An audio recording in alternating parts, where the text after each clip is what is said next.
we're going to start off with a fun panel discussion. So no slides, nothing like that. We're going to talk about practice management. We've got Eddie Mingarelli, we've got Jeff Taylor. So 3 different practices here, 3 different practice styles, different locations, different payer mixes. And we're going to take a few minutes to talk about some questions that we have, some different topics. Then we're going to open it up to you if you have questions. Not that we're the experts, but we have done a little bit of research on this. And I hope that you'll find this next 55 minutes informative, and maybe you can take away a pearl or two about how to be a little better in your practice. Because, you know, we as Christians want to do all things with excellence as unto the Lord.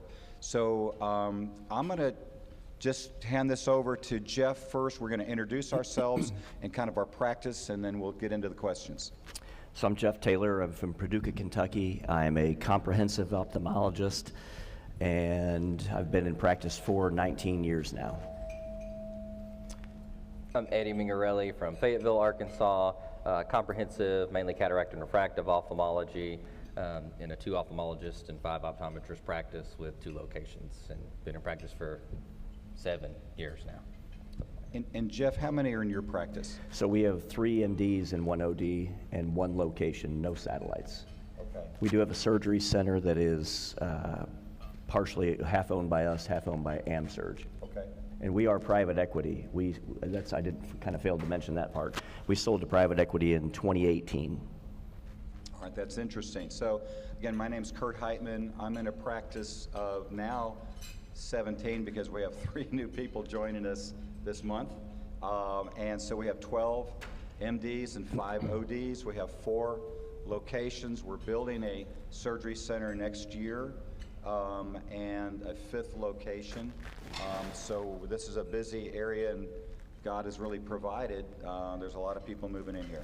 So we're going to talk about some little topics that we've been discussing over the last couple months. And so the first topic we're going to talk about is billing. We're going to talk about billing issues and how you bill, who bills for you, whether you do it in-house or you send it out, and kind of what billing mistakes that you see or strong points you have. And so, Eddie, I'm going to turn that over to you first. Yeah. So we, before my time in the practice, had done in-house billing. We had employees that did all of our billing for us, and due to headaches with that, which I'm not completely privy to since before I was there, we switched to using outsourcing our billing.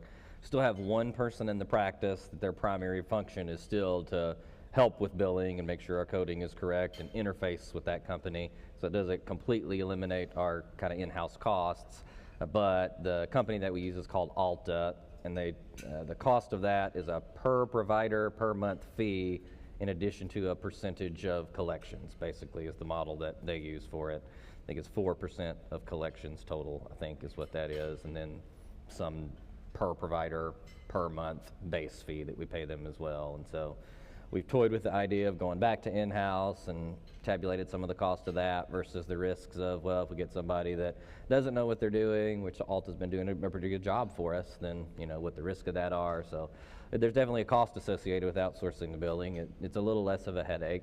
I feel like they do a pretty good job about getting back to us on issues like, hey, this OCT, the code you attach to it, you know, is not on the LCD for that particular payer or something like that.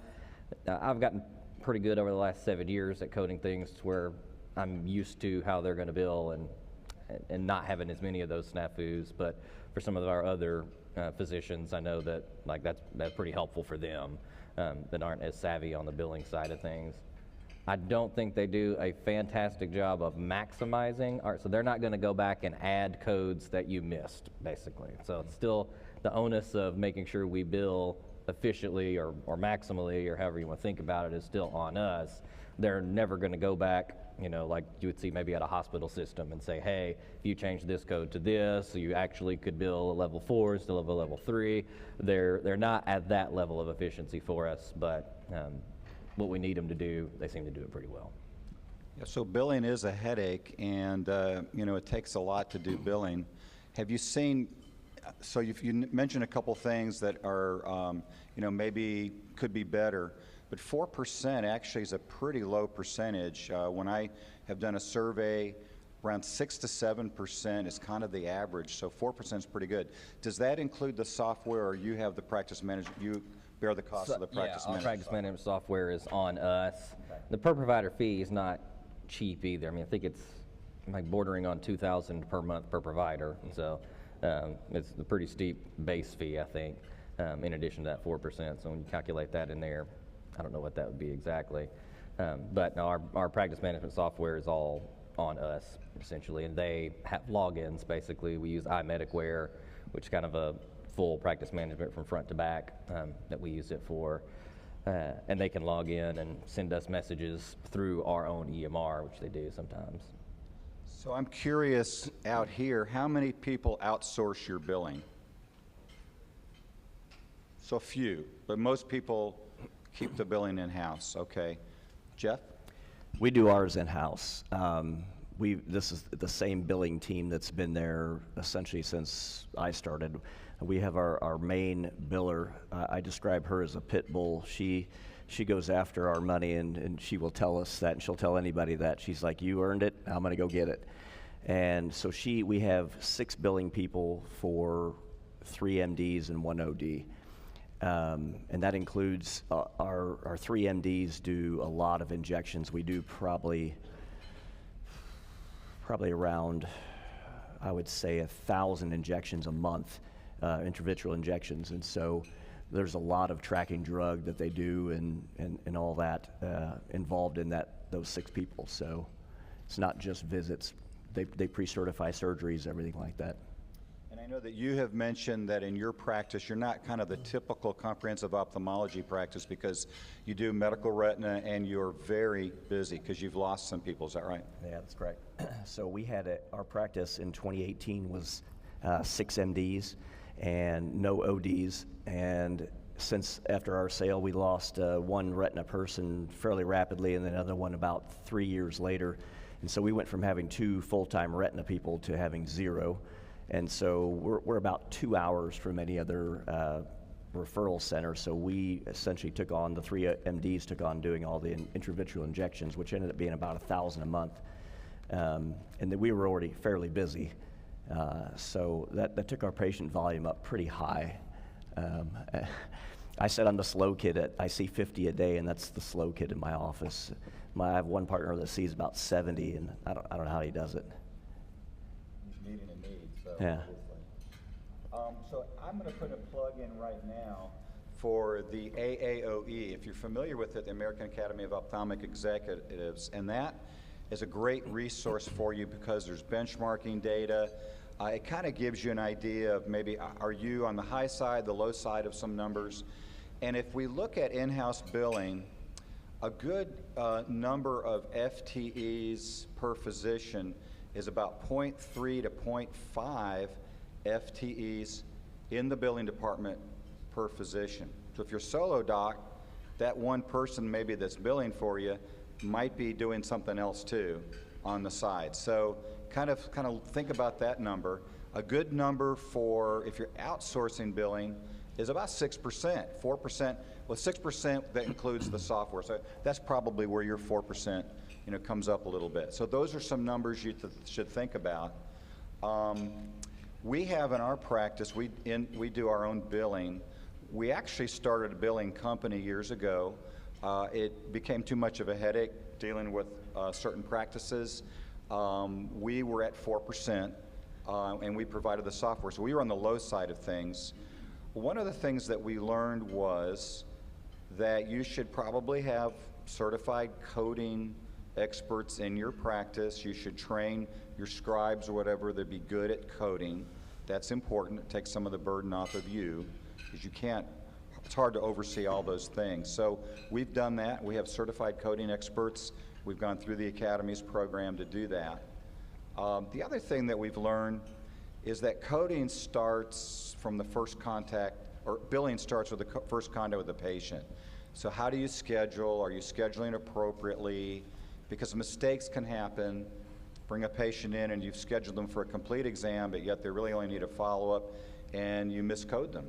And so that's where billing starts at the very beginning, and you need to correct your mistakes before you send that paper off to the insurer. So those are things that they're really important. Try to correct your mistakes first and send in a clean bill. All right, let's move on to our next topic. We're going to open this up for questions at the end, so just kind of hold your questions for us, and we'll move on. Let's talk about HR issues. The wonderful world of human resources. Let's talk about how we handle HR in our practices. Who does it? Is a physician involved? And maybe describe some difficult, thorny issues you've had. Eddie, you want to start us? Sure. So we've got an office manager. We're not big enough to have like a dedicated HR person. I think we talked about this. Like I'm sure bigger practices may even have an HR person, but ours is our office manager. She's been with us for 5 years now. Does a fantastic job. Definitely, it's been something that I've learned on the job in these last 7 years of doing this. It's not something that medical training prepares you for, to deal with the HR issues. And I remember back before I was an owner and a partner, being an employed physician, in those first couple of years, we had a good amount of turnover, and it made me worry, like, oh man, if I joined like a rough practice. And I remember my business partner Chad telling me, like, I know it looks crazy, Eddie, but like your practice will go through times like this, and some of these changes probably needed to happen for a while now. And he was right about all of it, but though it was very like a time of trepidation for me, thinking like, is this a bad turnover? You hear about these high turnover practices, and it wasn't with any physicians. It was just kind of a particular group of employees that I think we had tried for years to get them to work together efficiently without having so much strife, but at the end of the day, just couldn't make that work. And so we had this kind of burst of turnover with a number of employees that I thought were key people, and had to get some new people in that could do those tasks. And it worked out well in the end, for sure. We're in a much better place because of some of that turnover happening. But kind of from the younger physician side of it, it definitely, at first, my foray into HR was, oh no, what is this? Have I made a mistake joining this practice? And it turned out to be just part of the things I've learned that is part of human resources and managing people, so to speak, and that you can't keep everybody, even if you like them as a person and care for them. Some people just aren't necessarily suited for the task that you hired them to do, and that's been a difficult thing for me to realize, because I just tend to want to keep everybody and figure out a way to keep somebody in this role, and that they seem to want to stay in. We're pretty good at moving people around. If they're a scheduler and they're not really doing great at that, but think they might be good if we trained them as a technician or front desk person. So we do try to take care of people and keep them in-house if we can, and not just let go of people. But at the end of the day, I really rely on my office manager to tell me, hey, we've tried this, we've tried this, we've tried this, we just can't make it work, and we need to let this person go. Or finding the right people too. We've been blessed with having some really lately well-trained technicians that just move to the area, kind of walk in off the street and hand us their resume and say, hey, we weren't even really looking for a new technician, but when we called their references, they were like, if you don't hire them right now, you're stupid, because they're fantastic. And we've hired them, and it's been great. So, but again, I really rely on my office manager to look through all of the resumes and things and tell us, is this a good candidate? Do we need to let this person go? And then give my input and take the input of the other physicians to help with that. But she's the boots on the ground. Do you have a practice attorney? So we have an attorney that we don't have one that's, I don't think we pay him a retainer or anything, but it's an employment firm that we work with regularly for any issues like that. We're an at-will employment state, so we still, even though it's, I think, easier, so to speak, legally to hire and fire in states like ours, we still make sure that we're doing everything way above board with the attorney, with them. And anytime there's a sticky situation, we get them involved and say, this is what we've done, this is what we've documented, this is the issue that we're having, is this appropriate for us to take this action? It's more difficult, I think, when it's a physician, but that hasn't happened very much for us. Not with any MDs, just we've had some particular situations with ODs where we needed some guidance, some stickier situations, but it's worked out fine in the end. But we definitely have consulted them regularly. And Jeff, this may be a plug for private equity, I don't know, but HR can have some thorny issues, so tell me about how that's handled in your group. So before we sold to private equity, I was the HR person. Our practice manager would come to me for interviewing techs. Any new person that was going to join our practice, I would interview them with her.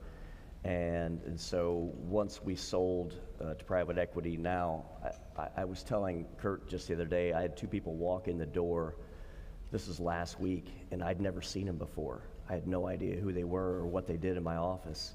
They were somewhere upstairs in our billing scheduling somewhere, and I'd never seen them. So that's how far the hiring and firing is out of our hands now. We literally come in and see patients, and I don't have any idea who gets hired or fired. If they're not directly a tech working in my area, some of them I've never seen before, which I found very odd since I was directly involved in hiring everybody before. So if you want to know HR work, private equity is a decent idea. Yeah, there's probably, as Eddie was saying, I'm in an at-will state also, so I think we have an easier time of kind of hiring and firing there. But being with the corporate structure now, I'm pretty sure that they go overboard documenting things if they're going to get rid of someone, just because they're just more liable to get sued as a big corporation.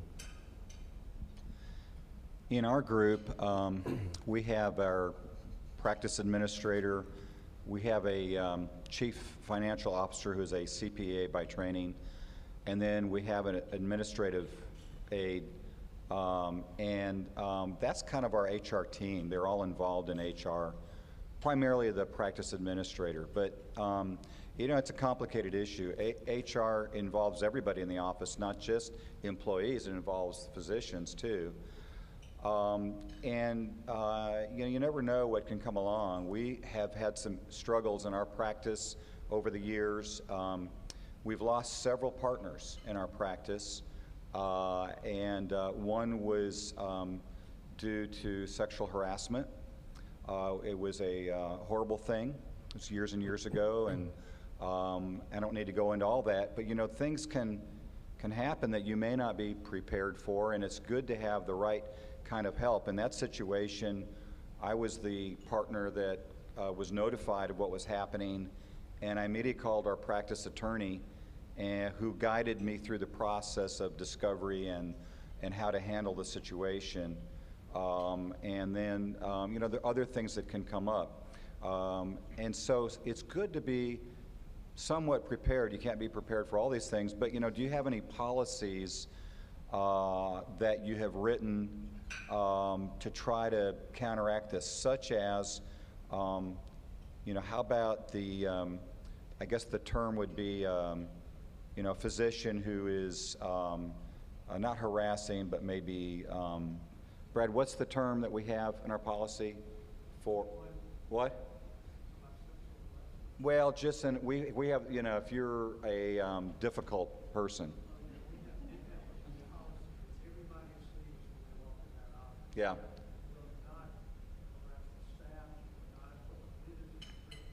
Right. So do you have anything like that in your practices where right up front for the physicians that are joining or whatever, that, you know, there are certain rules in this practice that if you violate, that's could be terms for, you know, firing or fine? I'm guessing we have something like that in the details of our contract that I've never read, but not that I know of. Okay. But it's good to be thinking about those things. I think the best defense, of course, is prayer. We pray every week as practice, and so we meet together to pray. And I just, you know, wholly recommend that God is the one who protects us. And we certainly have seen a lot of things over the years, but God has always brought us through. Any other issues about HR that you found that was like real sticky or that caused a change in how you did things in the practice?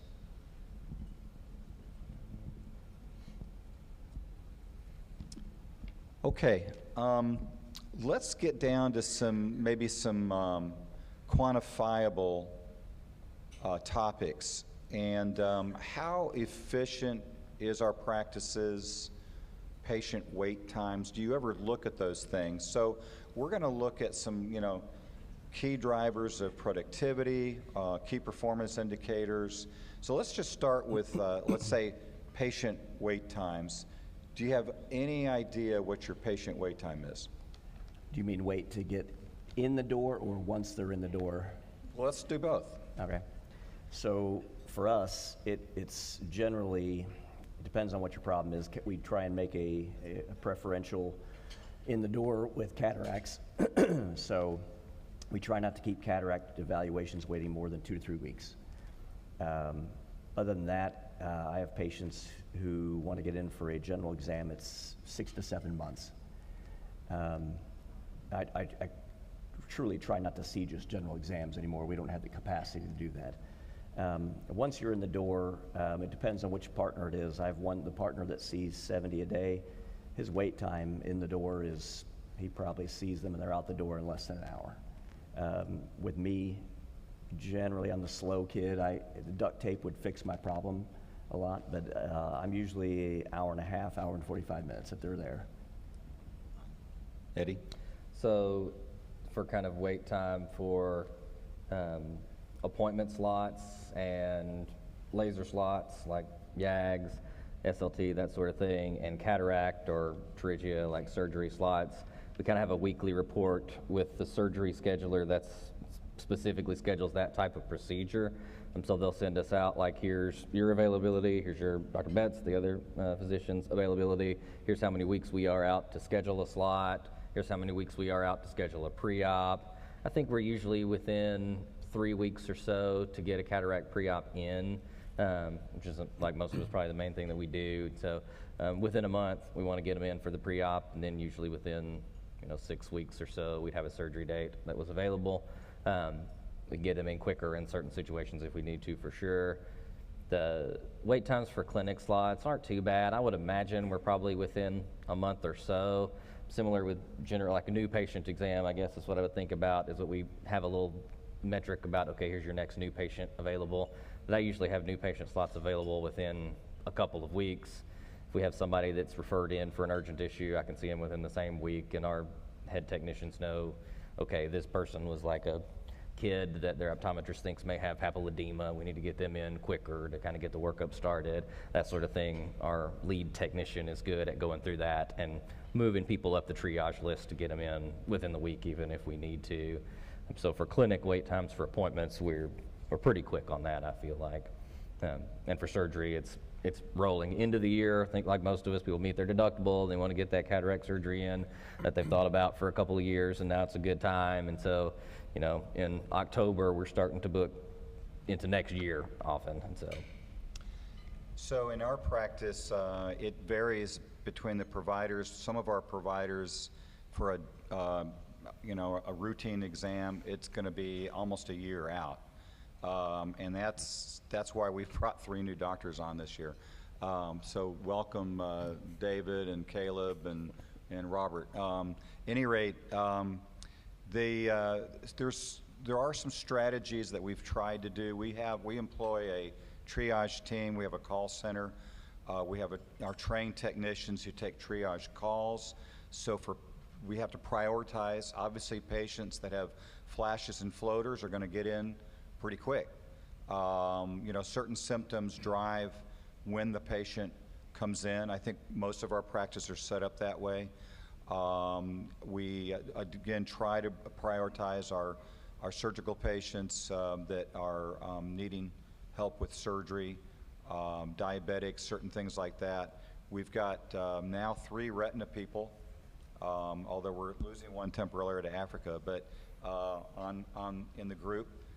So we feel like we can get our retina patients in quickly, corneal ulcers and things like that. So triage is very important. OMIC, if you're a member of OMIC, has great forms that help your triage techs ask the right questions on how to determine whether a patient needs to be seen. So if you're an OMIC member, and even if you're not an OMIC member, you can look on their website. They provide these questionnaire forms that can be a template to ask your patients, when did the symptoms start? Do you have pain? One eye, both eyes, whatever. And so that kind of helps to prioritize the patients. Once a patient makes it into our office, we measure check-in time, the time that the first tech brings the patient back to work up, time for diagnostic testing, time to the room for the provider or the physician to see, and then time out the door. And so we're measuring those times. We've employed a lean management technique, and it's in there's a book that was written by a retina specialist, and I'm blocking on the name of that book right now. I'll think of it. Synchrony, thank you. And it's a really helpful tip because you can measure all these times, and every time a patient is sitting down waiting, it's wasted time. Now, it's not that we're really trying to cram more patients in our office, but I do like getting out on a decent, time. I liked having lunch. So we're trying to be as efficient as we can with our patients and basically set up where our testing equipment is so there's less steps for that patient coming in the door and going out, and things like that. If the physician's sitting down waiting for patients, that's wasted time too. So Synchrony looks at all these things, and it kind of helps you devise a strategy for making yourself more efficient. And I highly recommend that book, and it's based upon lean management techniques. Anything else that you can think of as far as strategies to make you more efficient with patient wait time? One of the things that we struggle with efficiency is just certain days of the week we get more doctors in the office, and we don't have the staff to really accommodate that. You would think as an ophthalmologist, Friday would be your slow day in the office, but it's our busiest day because there's no one in the OR.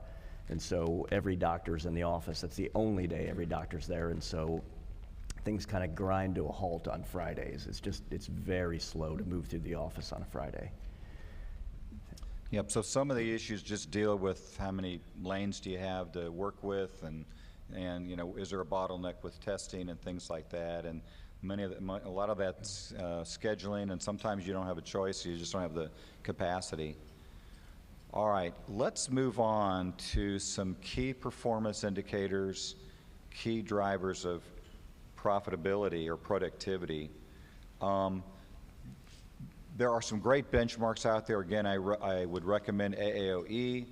What do you measure in your practice as kind of a key performance indicator or key driver of productivity?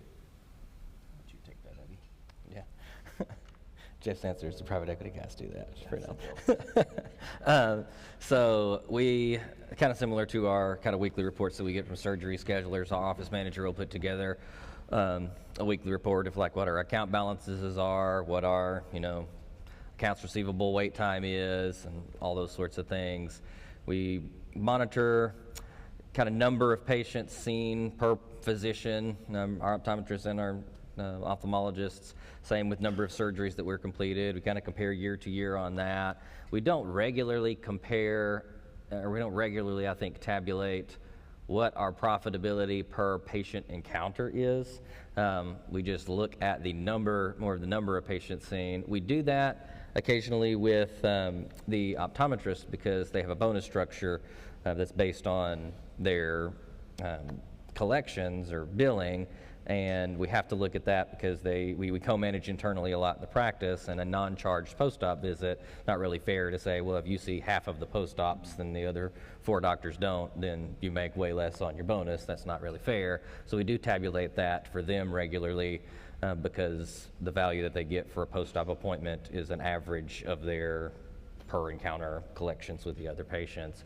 I don't even think I have a number of what that is off the top of my head, but we do track it as a metric because we have bonus structures that are based off of that.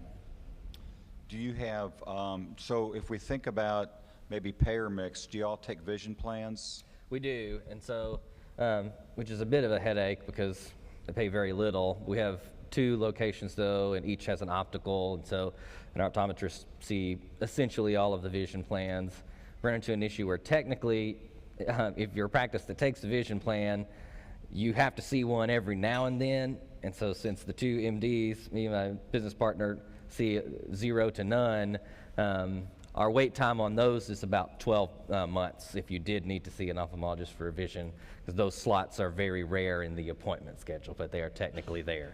And so there's some issues with vision plans in that regard. I wish they didn't exist, I would think, but we do take them because so many people coming in for a routine exam. We have a lot of younger patients and do a lot of LASIK and refractive surgery, and so those vision plan patients drive that part of the practice because the internal referrals for LASIK are a significant portion of our refractive surgery volume. So we need that volume of patients to drive the other profit centers, but they're not as profitable as any sort of medical exam. And we do also make sure that our optometrists, and they're very good at this, don't do a medical exam under a vision plan, because that is not what a vision plan pays for. So they're very good at saying, you have signs of glaucoma, you need to come back in 4 to 6 weeks so we can do this testing that your vision plan doesn't cover, but it's very important. And so it ends up where those patients have a vision exam and then a medical exam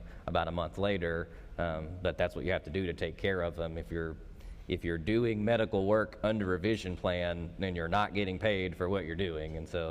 And you can't split bill, from what we understand, for like you can't do a refraction fee on a vision plan and then a medical comprehensive 92014 code under their medical insurance, at least from what we understand. So it does split that up. I'm curious how many practices represented here employ optometrists? So a good number. And I realize some of these issues are unique to practices in the U.S. that are private practice or private equity. If you're at the VA or if you're visiting us from overseas, maybe you don't have some of these issues. But Jeff, in your practice, tell me about kind of the payer mix and how do you gauge like key performance indicators? So we don't really. We were talking about this yesterday we don't pick and choose and try. I know certain practices will try and promote. We're going to try and take more patients who are on X insurance, and I was actually, we were referring a patient out to a rheumatologist the other day, and he said, no, we're not taking anybody who's on Medicaid at this point. We don't really do that at all. We could just kind of take all comers, and we're at the point where we're so busy, we probably could pick and choose more, but we just don't do that. Anything that walks in the door is what walks in the door. I don't know if that's a good answer for what you're looking for, but. Nope, that's okay. So since you're private equity, do you even look at any of the indicators such as, the productivity per physician, or are those numbers given to you, or is that just completely out of your hands? It's actually given to us if we want to see it. So we looked at some numbers at the end of the last year about kind of compensation or per patient visit, and I was kind of surprised as to what the levels were between the different doctors. I have different partners who do a lot of multifocal lenses, light adjustables, and those that really kind of skews those numbers up higher on a per encounter payment. They'll give us that, but most of us, I think because we're all so busy, we just really don't pay a whole lot of attention to it. It's one of these things we're just trying to get through seeing as many patients as we can, because we had 6 doctors and now we're down to 3, and so we're not fighting for patients, where it's the other way around. We're trying to fight to keep them out the door half the time. In our practice, we have 5 optometrists. They are members of our team. We work closely together, and they do a great job. We take vision plans. Some of the MDs do see vision plan patients. We try to segregate some of these patients and keep the medical patients and surgical patients more with the MDs. We're not as good at that maybe as you are, Eddie. But I do know a group that employs optometrists that takes no vision plan. So here's an interesting idea for you. This group, well-known group, has optometrists that are basically kind of physician extenders, if you will, if you'll take that term. no one takes any vision plan. They don't take any vision plans in their group at all. So every patient they have is on major medical, and their optometrists are not seeing patients just to do refractions. So they are there to make everybody more productive. So for example, maybe you've got a pediatric ophthalmologist who is working with an optometrist who allows the pediatric ophthalmologist to double the amount of patients he can take care of because he's working closely with an optometrist that aids them in that productivity. So that's just an idea. I think there's different ways to look at that and different styles. And that's kind of what our optometrist, we hired him about a year ago, and he's not there to just to see vision plans and glasses. He is there, he sees takes a lot of our yearly exams off of our schedule, and he manages pretty much what walks in the door just like we would. Now, he does refer a lot of it out to us when he feels like it's above, as he describes it, above his pay grade. But he sees a lot of medical stuff, and we kind of needed him to do that. So another key performance indicator would be practice overhead. And there's different ways to measure practice overhead. Kind of an easy rule of thumb is how many dollars do you bring in, and then at the end of the day, what is the owner getting paid essentially? But what is left over after you pay all the practice expenses, all the employees, and all of the things that go with it, like insurance and 401ks and things like that. Do you have any idea what your practice overhead is? Not the foggiest idea. I just know it's less than 65%. Okay, all right, that's good, that's good. Eddie? We've tried to figure out this number for a number of years and calculated it different ways. So it's interesting that I don't think we've calculated it that way. Just like at the end of the day, how many dollars do we bring in and how much do the owners keep? Yeah. We've gone back and forth. Does the owner's base salary go into that? Is it just we've gone back and forth. I think we're on the higher end of overhead, mainly because of marketing costs with LASIK and refractive surgery. It drives profitability for sure, but it does increase our marketing costs, I think, substantially. So I honestly don't even have a ballpark percentage off the top of my head. It's just of the numbers that we well, is it 70%? Is it 58%? Is it? Sure. I don't know, but I think it's on the higher end most likely. Before we sold, we were in that kind of 55 to 58% range as a general rule. So we know that practice expense has gone up over the last 20 years, or 25 years. Practice expense in this country has gone up 47% on average. And reimbursement has gone up 9% if you look at reimbursement from Medicare. So, and kind of commercial insurers follow suit. So if you're looking at just those numbers, that doesn't make much sense. I know that when we were a group of 3, our overhead ran around 55%. And now that we're a group of soon to be 17, our overhead is 62%. So bigger is not always more efficient, doesn't always make your overhead go down. It's always a fight. There are, people say, well, I just need to be more productive, and that'll bring my overhead down. Well, I mean, being more productive costs more too, in terms of resources. So that's not always the best answer. We're always looking for ways to be more efficient. Another group that I'll reference, the same group that doesn't take any vision plans, has a overhead of 48%, and they have no scribes. So those of us that are used to EMRs and we like having scribes so we can just talk to patients, they have no scribes. They also on average see about 35 to 40 patients a day per physician in that group, and it's a multi-specialty ophthalmology group. And so I'm very curious how they have an overhead of 48%. I haven't figured that out yet. And hopefully one day maybe they'll share with me. But there's a variety of overheads. Your overhead can kill you. And obviously we're small business owners, those of us in private practice, we need to watch the overhead and we need to watch our practice expenses.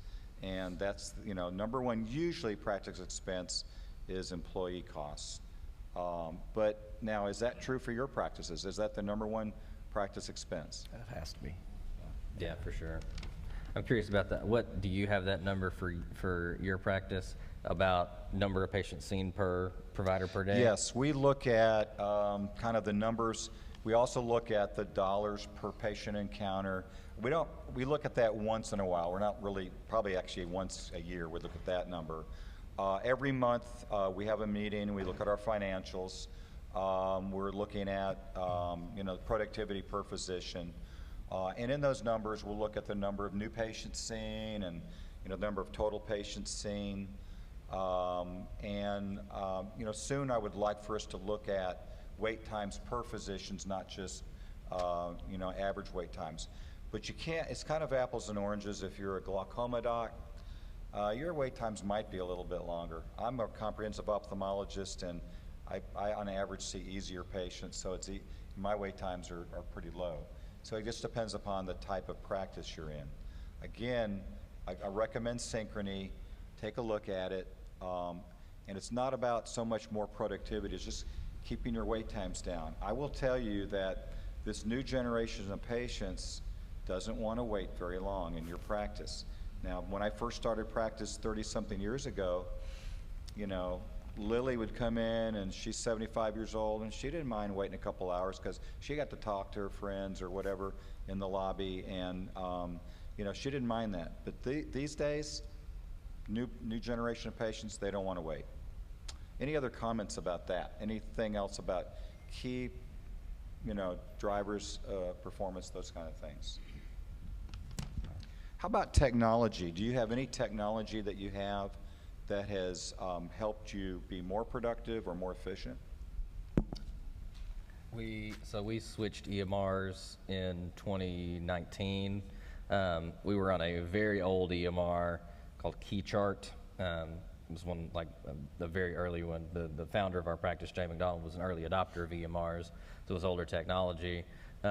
I think the biggest thing that we've done is invest in getting a new modern EMR. iMedicware is the one that we use. There's a number of other good ones, I'm sure, but before that, we had difficulty tracking what our wait time is versus now. It's, you click the button when they check in, it starts the timer, and then you can see how long the patient's been in the waiting room, how long it took for the technician to grab them, how long it took for the physician to grab them, and so it's difficult to monitor those metrics without that type of technology, for sure. Does your software include automated appointment reminders to the patient? It does. I don't know if that's integrated within iMedicware or if we use an external software to do that, but we have appointment reminders, and patients can text back to cancel or change their appointment. And that's another thing with newer generation that you were talking about. It's like people want to text to make appointments, and people don't want to make a phone call even. They're more comfortable.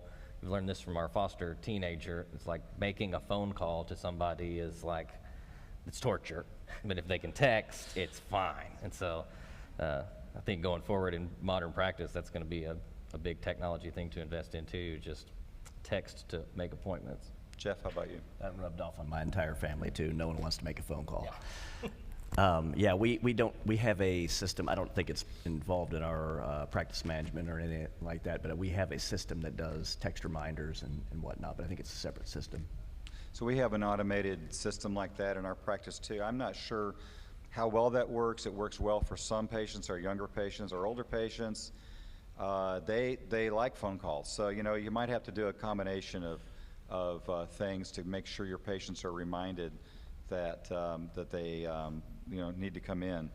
My dentist, I have a dentist that his practice is on the forefront of all this stuff, and he allows me to make my own appointments. So, you know, it's kind of crazy. So I don't even have to talk to anybody. I can just text in. I see a schedule. I'll put myself right in there. So that's a thought too.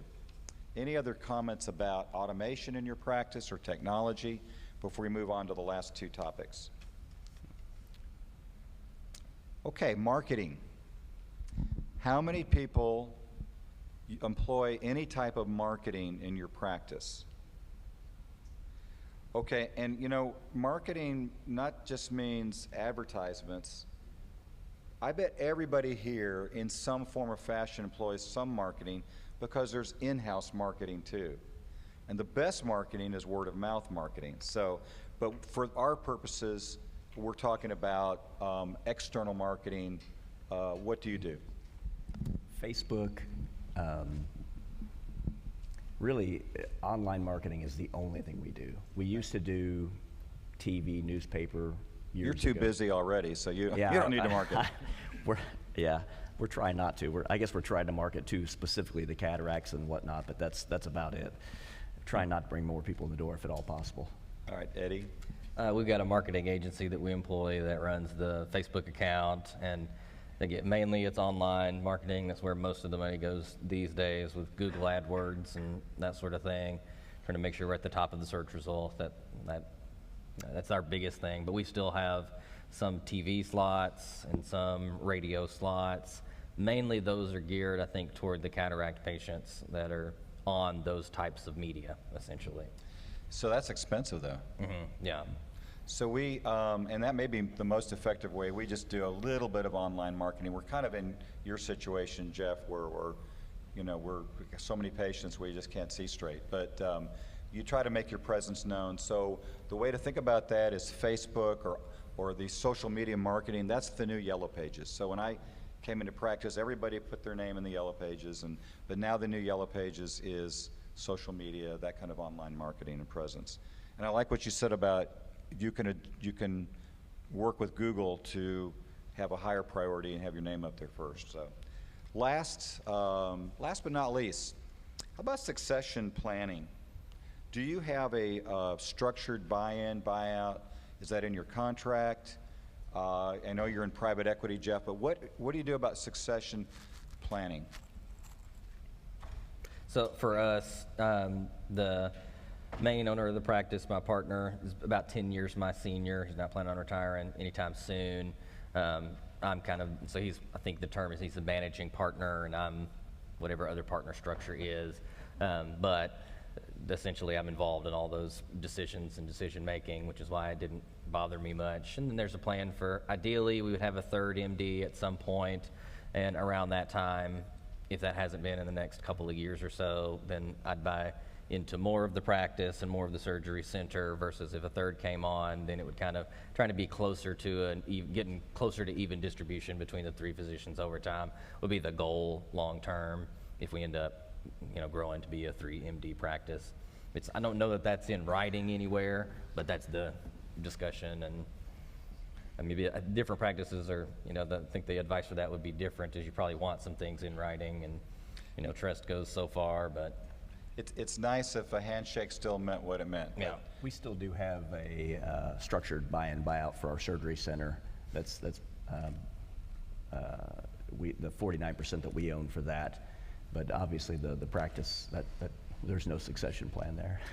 I should say for the ASC, it's a lot more detailed for us too, because Yeah. we're 7 ophthalmologists are owners in the ASC, and it's very structured. If you sell, it's at 3.5 EBITDA, and there's a number. If you leave and go somewhere else, then it's a lower number, and so there's a lot more structure to that, because it's a more complex arrangement with different practices operating at the same surgery center.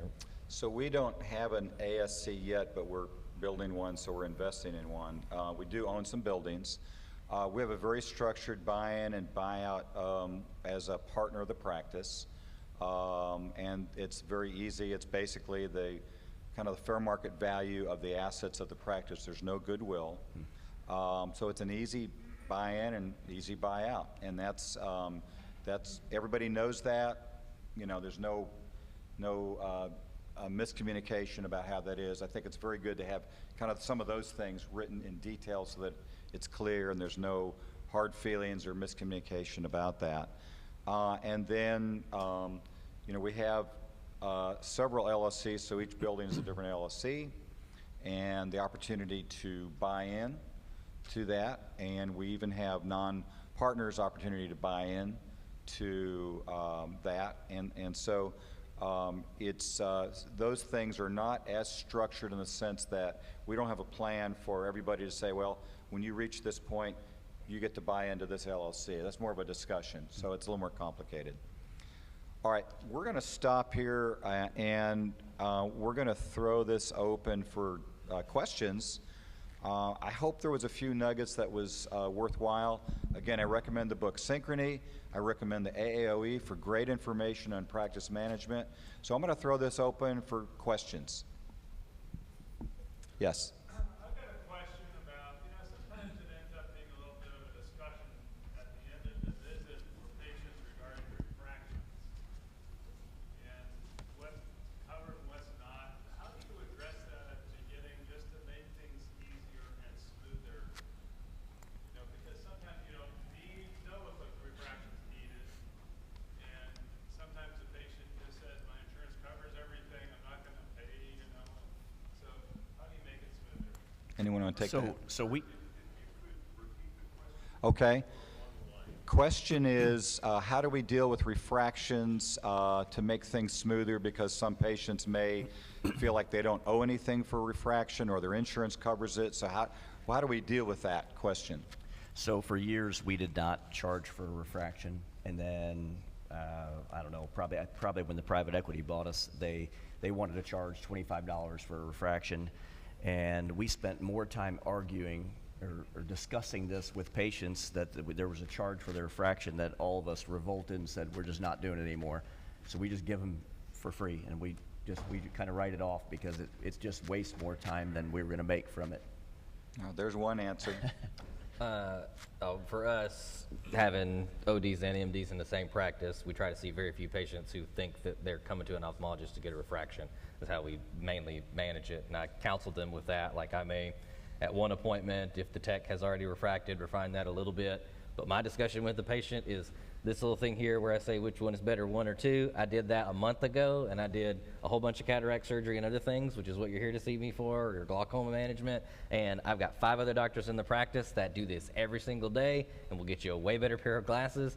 It'll take 15 minutes in an appointment with them, and we've got open slots whenever you need it, and they're usually fine with that. And they understand that it's a separate appointment. And honestly, I think a lot of times I'll put refraction-only appointment with next open optometrist, and they'll come in, and I think it's like a $35 fee for refraction. They don't bill insurance for it. It's just $35. They came in, they got their refraction. They're much happier with it than if I'm trying to refract somebody that's a difficult refraction. Although still, occasionally, I'll have patients that I'm seeing for their yearly exams, and they're relatively stable. It's easy, and we get arguments at the front all the time the same about the refraction fee when it's not a clearly separated, delineated thing for them. And sometimes if they're grumpy enough, I'll just tell them, forget it, just tell them they can have it, and I'll take the charge off the chart. But most of the time we do try to capture that fee. And that took patients a little while to get used to it, I think, when we started doing that a few years ago.